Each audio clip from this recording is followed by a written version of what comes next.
Welcome to the OCD Partner, a channel for the spouses, the partners, the parents, and the families who love someone with OCD and are quietly surviving it. When I come home from work every evening, I don't walk through my front door.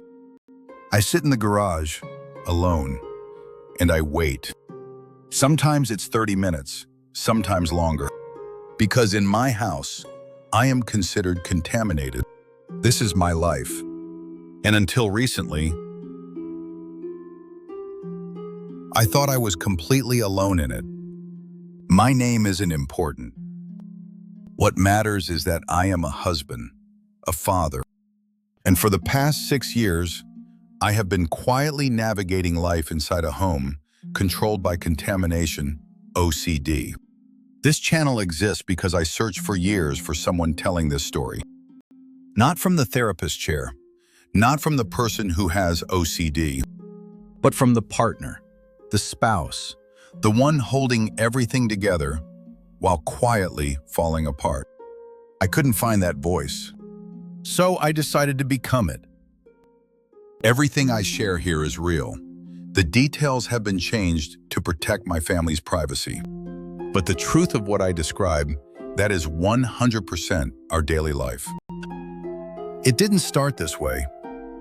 Like most OCD stories, there was a before and there was an after.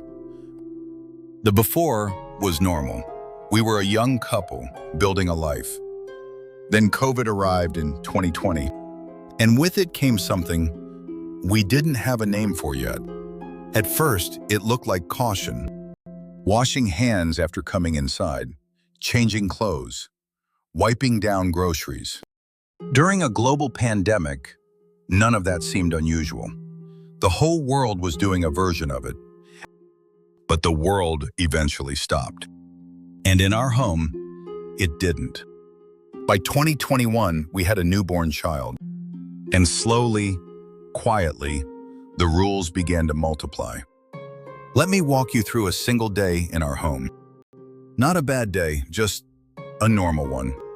My wife wakes up and showers, not once. She showers 2 to 3 times in a single session, with cleaning rituals in between each one. She never brings a towel into the bathroom.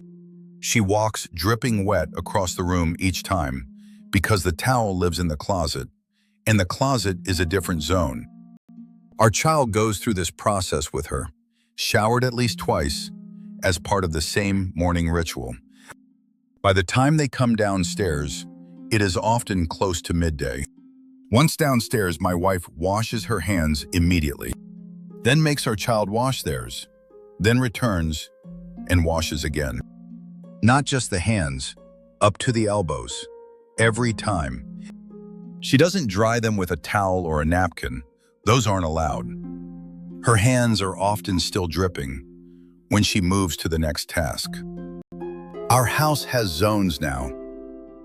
The living room is clean. The kitchen is semi-clean. The mudroom, the garage, the laundry area, those are contaminated. She walks through the house along specific, narrow paths, arms held close to her body, avoiding invisible lines on the floor that she has mapped in her mind. There is a prayer room in our home. She enters it hugging one wall, because the other wall connects to the mudroom. It is 8 feet wide.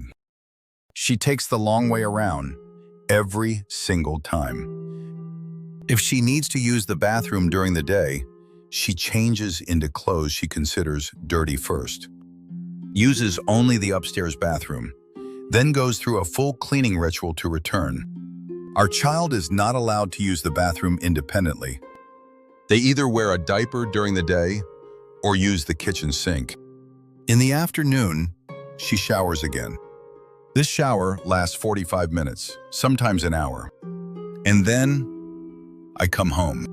She calls me around 5 o'clock to confirm what time I will arrive. When I pull into the garage, she takes our child and hides in the kitchen pantry. Because I have been in the outside world. I am contaminated. She calls me on the phone from inside the pantry to tell me it is safe to come in. I walk upstairs without touching anything if I can help it. I shower. I come back down. I wash my hands at the kitchen sink. Only then can I see my child. I cook dinner. According to the rules in our home, anyone who cooks must shower afterward. Not change clothes, shower. We haven't slept in our bedroom in almost a year. We sleep on the couches. Every morning before I leave for work, we pack up the blankets and put them away. Because if they stay out, they become contaminated by my work clothes. We have had no guests in our home for 2.5 years. Not friends, not her parents who live nearby. Nobody. I want to be careful here because I love my wife. I want to say that clearly. She is not doing this to be difficult. She is not doing this on purpose. OCD is not a personality flaw. It is not a choice. It is a disorder. And contamination, OCD specifically, creates a world of invisible threats that feel completely real to the person experiencing them. But I also have to be honest about what it costs. It costs connection. We don't share a bed. We don't share meals the way most families do. I can't come home and hug my child the moment I walk in the door. It costs our child something too. And that is the part that sits heaviest with me. I have raised my concerns many times. It always leads to arguments. Peace in our home exists only when I comply completely. So most of the time, I comply, and I carry it quietly.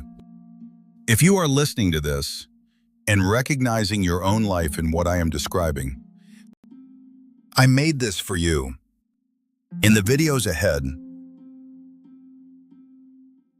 I am going to go deeper. I am going to talk about what accommodation means and why partners like us keep doing it. I am going to talk about what this does to children growing up inside these rules. I am going to talk about what I have tried, what has helped, and what I am still figuring out. I am not a therapist. I am not an expert. I am just a husband who has been living this for 6 years and finally decided to stop being silent about it. If this video helped you feel less alone, subscribe. Because I will be here every week